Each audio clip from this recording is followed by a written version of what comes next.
Dear student, for defence academy के YouTube channel पे आप सभी लोगों का स्वागत है। जैसे कि हम लोग ज्योग्राफी की हिंदी मीडियम वाली सीरीज में हम चल रहे थे, भारत का सामान्य परिचय का हम लोगों ने पार्ट फर्स्ट पढ़ लिया था। आज बच्चों हम पार्ट सेकंड पढ़ने वाले हैं। आप सभी लोगों ने, मुझे उम्मीद है कि आप लोगों ने एटलस के या मैप के थ्रू आप लोगों ने सभी जो 28 राज्य और 8 केंद्र शासित प्रदेश जो हमारे हैं उनकी आप लोगों ने लोकेशन देख ली होगी, उनकी राजधानियों की लोकेशन भी आप लोगों ने देख ली होगी।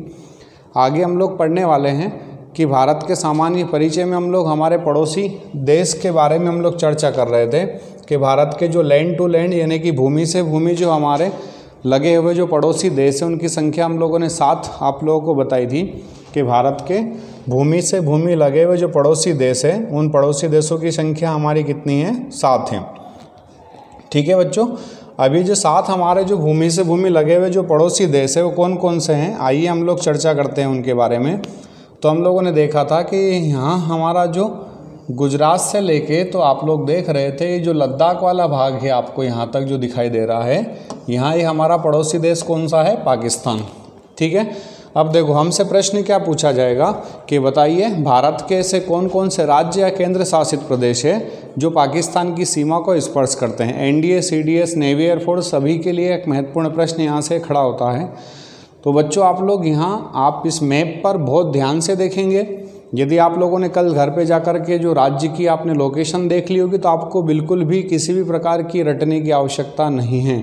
मैं आपसे बिल्कुल नहीं कहूँगा कि आप लोग यहाँ ट्रिक बनाइए, आप लोग इसको रटिए। मैंने क्योंकि आपको मुझे जो रटवाना था वो मैंने आपको कल बता दिया। मैंने आपको बोला था कि आपको सिर्फ क्या करना है, 28 राज्य और 8 केंद्र शासित प्रदेश की आपको सिर्फ लोकेशन याद रखना है। ठीक है, उसके बाद हमारी जो ज्योग्राफी वो हमें खुद ब खुद याद होगी और उसको हम देखेंगे, हमारे दिमाग में उसका इमेजिनेशन होगा, हम लोग उसके साथ इमेज बना के चलेंगे। तो आप लोग देख रहे हैं बच्चों, देखो यहाँ पर ये गुजरात का जो इतना हिस्सा है पाकिस्तान के साथ सीमा स्पर्श कर रहा है। ये राजस्थान आप लोग देख रहे हैं यहाँ तक, ये पंजाब आपको दिखाई दे रहा है, ये जम्मू कश्मीर केंद्र शासित प्रदेश और ये इतना लद्दाख।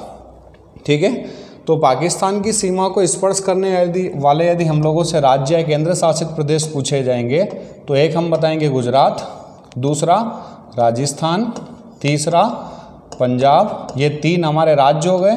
कौन कौन से 3 राज्य पाकिस्तान की सीमा को स्पर्श करने वाले बच्चों? गुजरात, राजस्थान, पंजाब। दिख रहा है ना, देखो ये गुजरात, ठीक है, ये राजस्थान आपको दिखाई दे रहा है इतना, और ये पंजाब। ये 3 राज्य और 2 केंद्र शासित प्रदेश। 2 केंद्र शासित प्रदेश कौन कौन से हैं? एक हमारा जे.एंड.के है और दूसरा हमारा कौन है? लद्दाख है।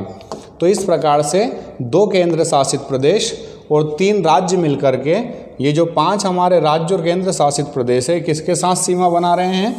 किसके साथ सीमा बना रहे हैं बच्चों? पाकिस्तान के साथ में। रह जाएगा याद, भारत के 3 राज्य और 2 केंद्र शासित प्रदेश मिल करके, यानी कि टोटल 5 हम लोग बता रहे हैं राज्य और केंद्र शासित प्रदेश मिल करके पाकिस्तान के साथ सीमा स्पर्श करते हैं या सीमा बनाते हैं। आप लोग ये भी याद रखिएगा कि भारत पाकिस्तान के बीच में जो सीमा रेखा है इसको हम लोग किस नाम से जानते हैं? रेड क्लिफ के नाम से जानते हैं। याद रहेगा ना बेटा, रेड क्लिफ के नाम से जाना जाता है भारत और पाकिस्तान के बीच में जो सीमा रेखा है उसको। ठीक है, तो आप पहले तो याद रखना 3 राज्य और 2 केंद्र शासित प्रदेश। 3 राज्य के नाम भी मैं यहाँ पर लिख दूँ, गुजरात, राजस्थान और पंजाब। 3 ये राज्य और ये 2 केंद्र शासित प्रदेश मिल करके किसके साथ सीमा स्पर्श कर रहे हैं? पाकिस्तान के साथ। दूसरा आप देखिए बच्चों, यहाँ पर आपको थोड़ा सा हिस्सा दिख रहा, मात्र 106 किलोमीटर का हम लोग बताते हैं कि इतना सा जो हिस्सा है आपका ये किसके साथ हम लोग स्पर्श कर रहे हैं? अफगानिस्तान के साथ। तो यदि आपसे पूछा जाए कि बताओ अफगानिस्तान की सीमा से लगा हुआ भारतीय राज्य या केंद्र शासित प्रदेश कौन सा है, तो आप याद रखना लद्दाख। याद रह जाएगा बच्चों, आप चाहो तो अपनी नोटबुक के अंदर आप लिखते चलिए। ठीक है, कि अफगानिस्तान की सीमा को स्पर्श करने वाला जो भारत का केंद्र शासित प्रदेश है वो लद्दाख है। पहले हम लोग जम्मू कश्मीर की सीमा को स्पर्श करवाते थे, लेकिन अब आपको यहाँ विशेष ध्यान देना है। जम्मू कश्मीर ये नीचे हमारा हो गया है, ये लद्दाख वाला क्षेत्र है, तो अब लद्दाख की सीमा किसको स्पर्श कर रही है? अफगानिस्तान को। ठीक है, और आगे हम लोग बड़े अफगानिस्तान के बाद आगे चलेंगे तो कौन आएगा? चीन। देखिए ये यहाँ से लेके तो हम लोग ये अरुणाचल प्रदेश तक ये किसकी सीमा बता रहे हैं? चीन की। ठीक है, लेकिन आपको ये याद रखना है बीच में 2 और पड़ोसी देश हैं हमारे, नेपाल और ये भूटान, जो चीन और भारत के बीच में किसका काम करेंगे बच्चों, बफर स्टेट का या बफर कंट्री का काम करेंगे। ठीक है, तो देखेंगे आप चीन की सीमा से लगा हुआ जो पहला केंद्र शासित प्रदेश है वो कौन है, लद्दाख। ठीक है, पहला केंद्र शासित प्रदेश आपको दिख रहा होगा, लद्दाख की सीमा चीन के साथ लगी हुई है। इसके अलावा हम लोग देखेंगे तो ये आपको हिमाचल प्रदेश दिखाई दे रहा है। ठीक है, हिमाचल प्रदेश के बाद आप देखो तीसरा उत्तराखंड आपको दिखाई दे रहा है। ठीक है, देखिए लद्दाख, ठीक है, हिमाचल प्रदेश, उत्तराखंड, सिक्किम का इतना सा हिस्सा चीन की सीमा को स्पर्श करता है। आपको पता है यहाँ नाथुला दर्रा है। ठीक है, तो ये चौथा हमारा राज्य हो गया सिक्किम, और पांचवा आप लोग देख रहे हैं अरुणाचल प्रदेश। ठीक है, तो आप लोग यहाँ देख रहे हैं 4 राज्य और 1 केंद्र शासित प्रदेश किसके साथ सीमा बना रहा है, चीन के साथ। 4 राज्य कौन कौन से, हिमाचल प्रदेश, उत्तराखंड, सिक्किम, अरुणाचल प्रदेश। ये 4 भारतीय राज्य और 1 केंद्र शासित प्रदेश भारत का लद्दाख, ये पांचों मिलकर सीमा बना रहे किसके साथ, चीन के साथ में। और आप सभी को पता है भारत और चीन के बीच में जो सीमा रेखा है उसको हम किस नाम से जानते हैं बच्चों, मैक-मोहन रेखा के नाम से। किस नाम से, मैक-मोहन रेखा के नाम से। ठीक है, भारत और चीन के बीच में जो सीमा रेखा है उसको मैक-मोहन रेखा कहते हैं। भारत और पाकिस्तान के बीच में जो सीमा रेखा है उसको रेड क्लिफ रेखा कहते हैं। ठीक है, आगे तीसरा है हमारा पड़ोसी देश, है यहाँ पर नेपाल।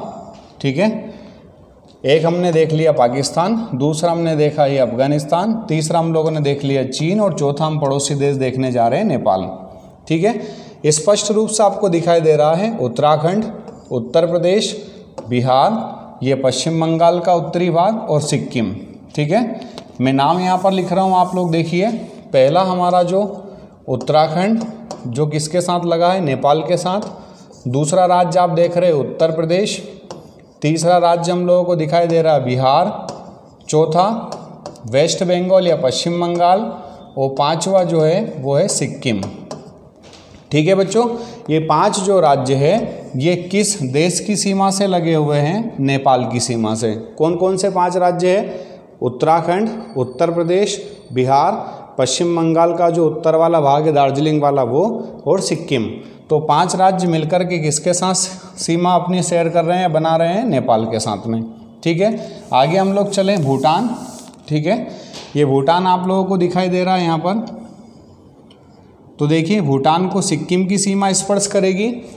यहाँ पर हम लोग देखेंगे पश्चिम बंगाल की सीमा स्पर्श करेगी, असम की सीमा, और अरुणाचल प्रदेश की। यानी कि 4 राज्य है जो किसके साथ सीमा स्पर्श कर रहे हैं, भूटान के साथ। कौन कौन से 4 राज्य है, पहला सिक्किम, ठीक है, दूसरा हमारा राज्य है असम, तीसरा पश्चिम बंगाल या वेस्ट बंगाल, और चौथा जो हमारा राज्य है अरुणाचल प्रदेश।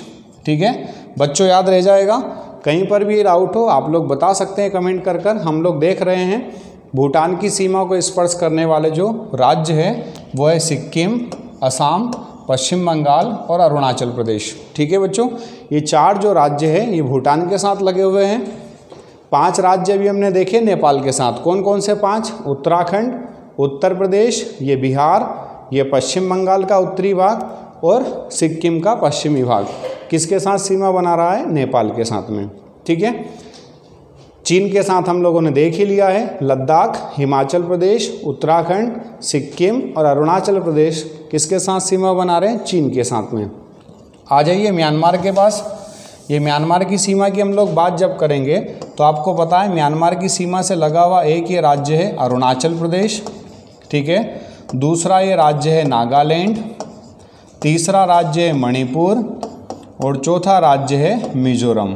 ठीक है, तो इस प्रकार से बच्चों ये 4 राज्य हैं जो किसके साथ सीमा स्पर्श कर रहे हैं, म्यांमार के साथ में। कौन कौन से 4 राज्य देखिए, अरुणाचल प्रदेश, नागालैंड, मणिपुर, मिजोरम। ये 4 राज्य किसके साथ सीमा बना रहे हैं, देखिए आप यहाँ तक, म्यांमार के साथ में।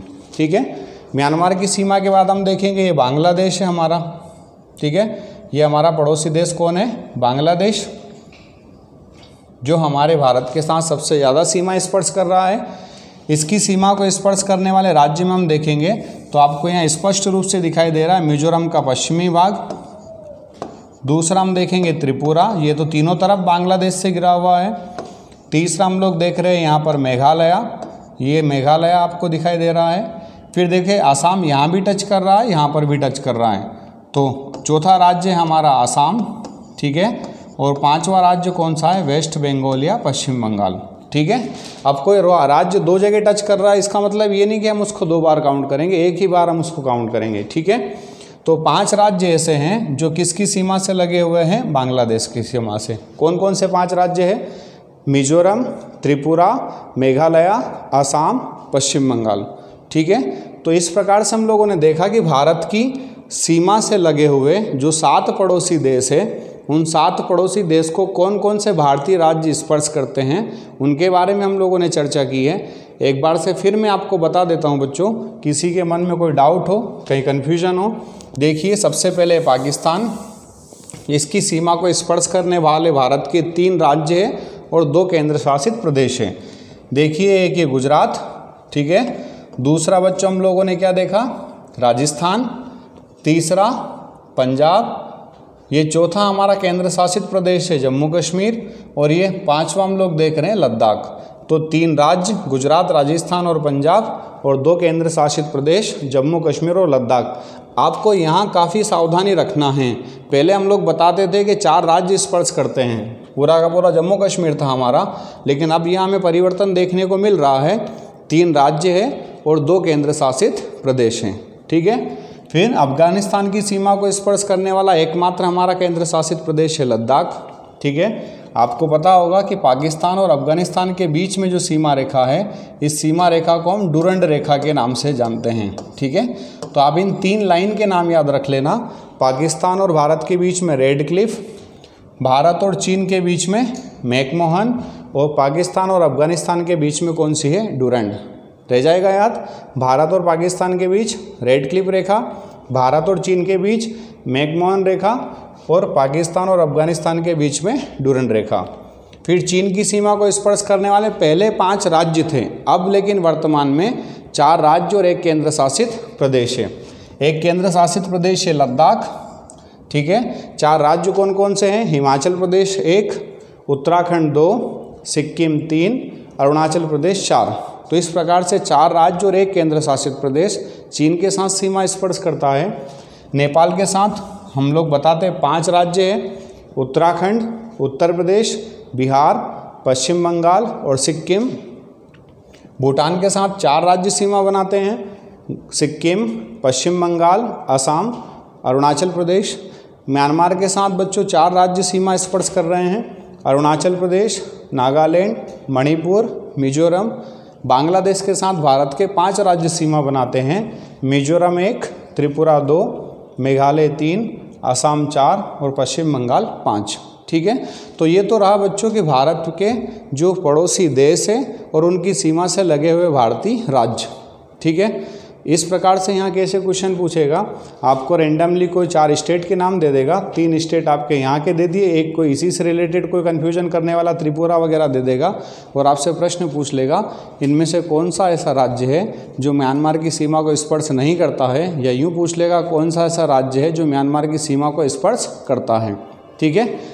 अब हम लोग आगे देखें बच्चों, तो यहाँ पर आपको एक चीज़ दिखाई देगी कि भारत में ऐसे कितने राज्य या केंद्र शासित प्रदेश है जो 3 देशों के साथ सीमा स्पर्श करते हैं। ये प्रश्न CDS के अंदर पूछा जा चुका है, ठीक है।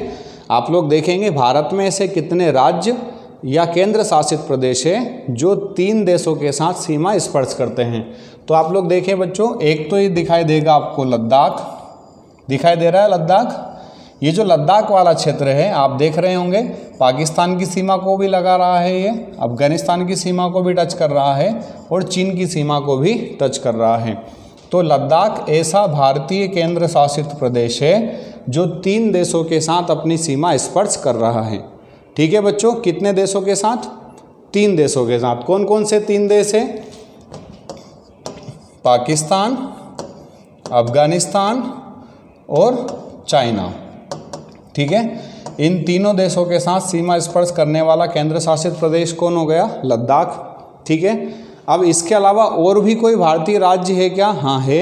आप देखेंगे यहाँ पर ये पश्चिम बंगाल आपको दिखाई दे रहा है, ठीक है। बच्चों देखिए ध्यान से, ये जो पश्चिम बंगाल है ये भूटान की सीमा से भी लगा है, नेपाल की सीमा से भी लगा हुआ है और नीचे बांग्लादेश की सीमा को भी स्पर्श कर रहा है। तो आपको समझ में आ गया होगा बच्चों कि जो हमारा वेस्ट बंगाल है या जिसको हम पश्चिम बंगाल कहते हैं, ये भी किसके साथ सीमा स्पर्श कर रहा है? नेपाल के साथ। दूसरा हम देख रहे हैं भूटान के साथ और तीसरा हम देख रहे हैं बांग्लादेश के साथ। ठीक है बच्चों, तो पश्चिम बंगाल भी भारत का ऐसा राज्य है जो 3 देशों के साथ में अपनी सीमा को स्पर्श कर रहा है। तीसरा आप लोग देखेंगे तो ये अरुणाचल प्रदेश आपको दिखाई देगा, है ना। ये अरुणाचल प्रदेश राज्य है आपका। इधर हम देख रहे हैं ये भूटान की सीमा से लगा हुआ है, इधर ये चीन की सीमा से लगा हुआ है और इधर म्यांमार की सीमा से लगा हुआ है। ठीक है, तो अरुणाचल प्रदेश जो हमारा राज्य है, ये अरुणाचल प्रदेश कितने देशों की सीमा को स्पर्श कर रहा है? 3। कौन कौन से देश है? पहला भूटान, दूसरा चाइना और तीसरा म्यांमार। ठीक है, ये 3 देशों के साथ अपनी सीमा कौन स्पर्श कर रहा है? अरुणाचल प्रदेश। याद रह जाएगा। देखो पहला हम लोगों ने लद्दाख बताया है, लद्दाख भी 3 देशों के साथ अपनी सीमा स्पर्श कर रहा है। दूसरा हम लोगों ने वेस्ट बंगाल बताया है, पश्चिम बंगाल भी 3 देशों के साथ अपनी सीमा स्पर्श कर रहा है। तीसरा मैंने अरुणाचल प्रदेश आपको बताया, ये भी 3 देशों के साथ अपनी सीमा स्पर्श कर रहा है। और चौथा राज्य आप देखिए सिक्किम। चौथा राज्य आपको कौन सा दिखाई दे रहा है? सिक्किम। ये सिक्किम राज्य आपको दिखाई दे रहा है यहाँ पर। ठीक है, इस सिक्किम की सीमा भूटान से भी लगी हुई है, नेपाल से भी लगी हुई है और चीन के साथ भी लगी हुई है। तो आप देखेंगे चौथा हमारा राज्य कौन सा हो गया? सिक्किम। ये भी 3 देशों की सीमा को स्पर्श करता है, नेपाल की सीमा को, भूटान की सीमा को और चीन की सीमा को। ठीक है, तो बच्चों एक महत्वपूर्ण प्रश्न यहाँ पर हम लोगों ने देखा कि भारत में ऐसे कितने राज्य व केंद्र शासित प्रदेश हैं जिनकी सीमा 3 देशों को स्पर्श करती है। तो आपके सामने जो आंसर है सीधा साधारण सिंपल सा, कितने? 4 ऐसे राज्य व केंद्र शासित प्रदेश हैं जो 3 देशों के साथ अपनी सीमा को स्पर्श करते हैं, जिसमें से 3 राज्य है और 1 केंद्र शासित प्रदेश है। ठीक है, याद रह जाएगा आप लोगों को। लद्दाख किस किस के साथ सीमा स्पर्श कर रहा है? पाकिस्तान, अफगानिस्तान, चीन के साथ। पश्चिम बंगाल किस किस के साथ है? नेपाल, भूटान और बांग्लादेश के साथ। अरुणाचल प्रदेश बच्चों किसके साथ है? भूटान, चीन, म्यांमार के साथ में। और सिक्किम किसके साथ सीमा स्पर्श कर रहा है? नेपाल, भूटान और चीन के साथ। ठीक है, ये आप लोगों ने देख लिया कि भारत में 4 ऐसे राज्य व केंद्र शासित प्रदेश है जो क्या करते हैं? 3-3 देशों के साथ अपनी सीमा को स्पर्श करते हैं। आगे जब आप लोग देखेंगे तो 3 राज्य आपको ऐसे मिलेंगे भारत में जो 2-2 देशों के साथ सीमा स्पर्श करते हैं। पहला राज्य आपको मिलेगा ये उत्तराखंड। ठीक है बच्चों, उत्तराखंड की सीमा चीन के साथ भी लगी हुई है, नेपाल के साथ भी लगी हुई है। तो उत्तराखंड भारत का ऐसा राज्य है जो 2 देशों के साथ अपनी सीमा को स्पर्श कर रहा है, चाइना के साथ में और नेपाल के साथ में। ठीक है, दूसरा आप राज्य देखिए ये असम।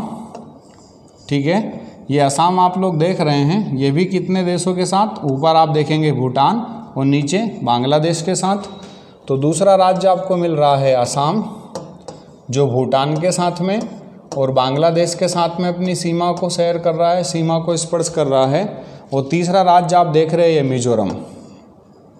तीसरा राज्य कौन सा है? मिजोरम, है ना। मिजोरम का पूर्वी भाग म्यांमार को टच कर रहा है और पश्चिमी भाग बांग्लादेश को। तो तीसरा हमारा राज्य बच्चों कौन सा है? मिजोरम है, जो किसको स्पर्श करता है? म्यांमार की सीमा को और बांग्लादेश की सीमा को। ठीक है, तो भारत में 3 ऐसे राज्य हैं जो 2 देशों की सीमा को स्पर्श करते हैं और 4 ऐसे राज्य व केंद्र शासित प्रदेश है। 4 राज्य और केंद्र शासित प्रदेश इसलिए बोल रहा हूँ क्योंकि वहाँ 3 राज्य और 1 केंद्र शासित प्रदेश है। ठीक है, तो 4 ऐसे राज्य व केंद्र शासित प्रदेश है जिनकी सीमा 3 देशों के साथ लगी हुई है। याद रखना कौन कौन से हैं? लद्दाख पहला, दूसरा सिक्किम, तीसरा पश्चिम बंगाल और चौथा अरुणाचल प्रदेश। ठीक है, वो भारत में 3 ऐसे राज्य हैं जिनकी सीमाएं 2-2 देशों के साथ लगी हुई है। वो आपके 3 राज्य कौन कौन से हैं? आप देख रहे होंगे, उत्तराखंड है, असम है और मिजोरम है। ठीक है, ये जो कितने से देशों के साथ लगे हुए? 2 देशों के साथ में।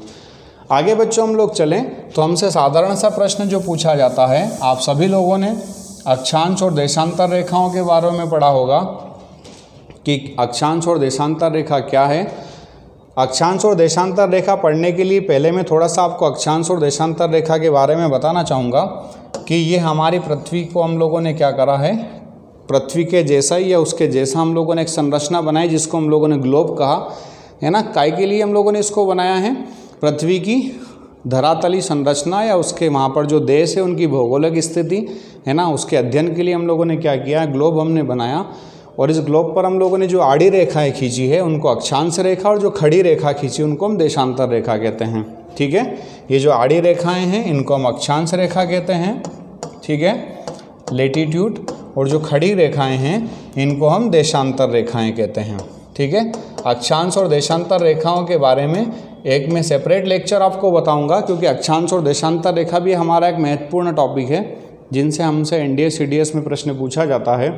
अभी सिर्फ मैं अक्षांश रेखाओं के बारे में आपसे बात कर रहा हूं, फिर मैं देशांतर रेखाओं के बारे में बात करूंगा।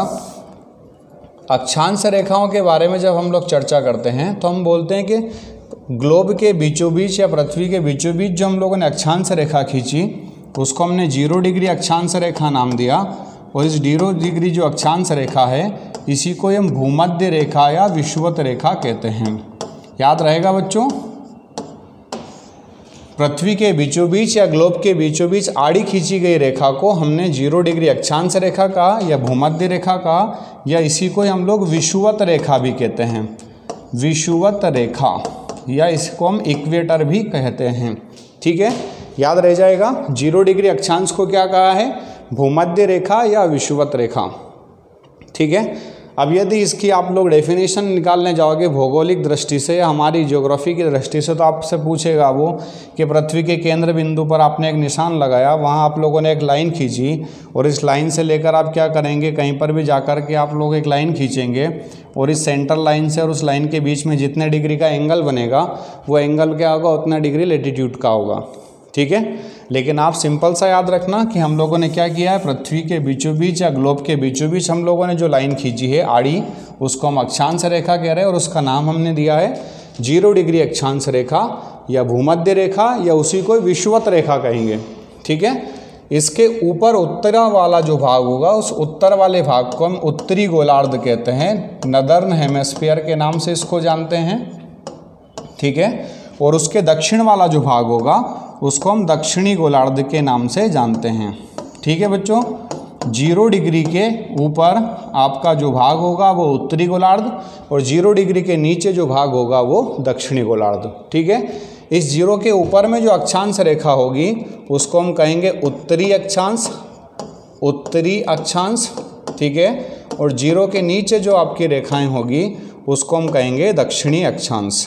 ठीक है, इन अक्षांश की एक जो प्रमुख विशेषताएं होती है वो यह होती है कि जो अक्षांश रेखाएं हैं वो पूर्ण वृत्त बनाती है, यानी कि एक अक्षांश रेखा यहाँ से चली है तो पीछे से वापस घूमकर वहीं आप मिल जाएगी, यानी कि जो अक्षांश रेखाएं हैं वो वृत्त या कंप्लीट सर्कल का फॉर्मेशन करती है, जबकि देशांतर रेखाएं अर्धवृत्त बनाती है, पूर्ण वृत्त नहीं बनाती है। ठीक है, अब आप देखेंगे कि 0 के ऊपर हम लोग जाएंगे तो यहाँ पर आपका 1 डिग्री यानी कि 1 डिग्री उत्तरी अक्षांश, 2 डिग्री उत्तरी अक्षांश, 3 डिग्री उत्तरी अक्षांश, 4 डिग्री, 5 डिग्री, ऐसे आप लोग देखेंगे।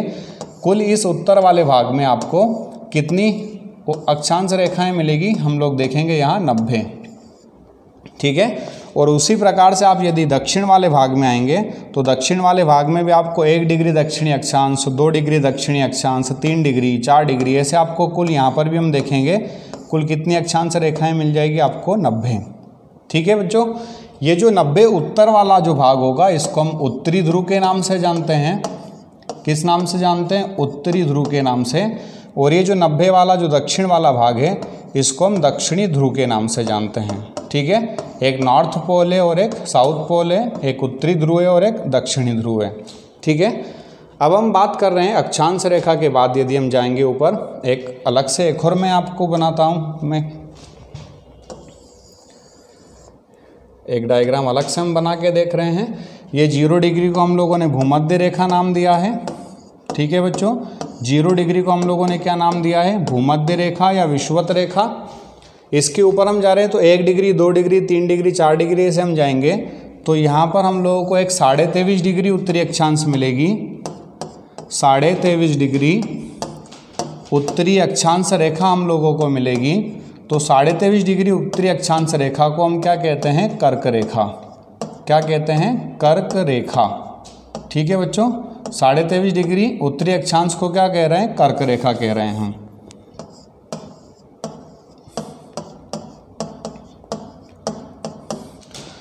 और जब यहाँ हम देखेंगे तो एक 23.5 डिग्री दक्षिणी अक्षांश है। इस 23.5 डिग्री दक्षिणी अक्षांश रेखा को 23.5 डिग्री दक्षिणी अक्षांश रेखा को क्या कहेंगे? मकर रेखा। 23.5 डिग्री दक्षिणी अक्षांश को क्या कहेंगे? मकर रेखा। ठीक है, समझ में आया? अभी तक हम लोगों ने क्या देखा? तो बच्चों हम लोगों ने देखा है 0 डिग्री को हम लोग क्या कह रहे हैं? भूमध्य रेखा। 23.5 डिग्री उत्तरी अक्षांश को क्या कह रहे हैं? कर्क रेखा। और 23.5 डिग्री दक्षिणी अक्षांश को क्या कह रहे हैं? मकर रेखा। ठीक है, आगे और आप लोग देखोगे तो यहाँ पर आपको दिखाई देगा 66.5 डिग्री उत्तरी अक्षांश। ठीक है, इस 66.5 डिग्री उत्तरी अक्षांश को हम क्या कहेंगे? 66.5 डिग्री उत्तरी अक्षांश को हम लोग क्या कहेंगे? आर्कटिक व्रत। आर्कटिक व्रत। ठीक है, और नीचे 66.5 या 66.5 को हम लोग क्या कहेंगे? दक्षिणी अक्षांश को हम क्या कहेंगे? अंटार्कटिक व्रत। क्या कहेंगे बच्चों? अंटार्कटिक व्रत। अंटार्कटिक व्रत। ठीक है, अब देखिए यहाँ पर ये सारे व्रत बताने का सिर्फ मेरा उद्देश्य, क्योंकि अभी मैं बताऊंगा आपको कि कर्क रेखा भारत के बीचों से गुजरती है। अब बीचों बीच से जब गुजरती है तो आपके मन में प्रश्न उठता, सर कर्क रेखा क्या है? तो मैं कर्क रेखा के बारे में आपको बता चुका हूं कि 23.5 डिग्री जो उत्तरी अक्षांश रेखा है उसको हम क्या कहते हैं? कर्क रेखा कहते हैं। ठीक है, अब हम पढ़ने जा रहे हैं कि भारत का जो अक्षांशीय विस्तार है वो कहाँ से लेकर कहाँ तक है, यानी कि भारत इन अक्षांश रेखाओं में किस अक्षांश रेखा से शुरू होता है और किस अक्षांश रेखा पर जाकर समाप्त होता है। तो आप लोग देखेंगे बच्चों यहाँ पर भारत पूर्ण रूप से किस गोलार्ध में स्थित है? तो भारत पूर्ण रूप से आपको किस गोलार्ध में मिलेगा?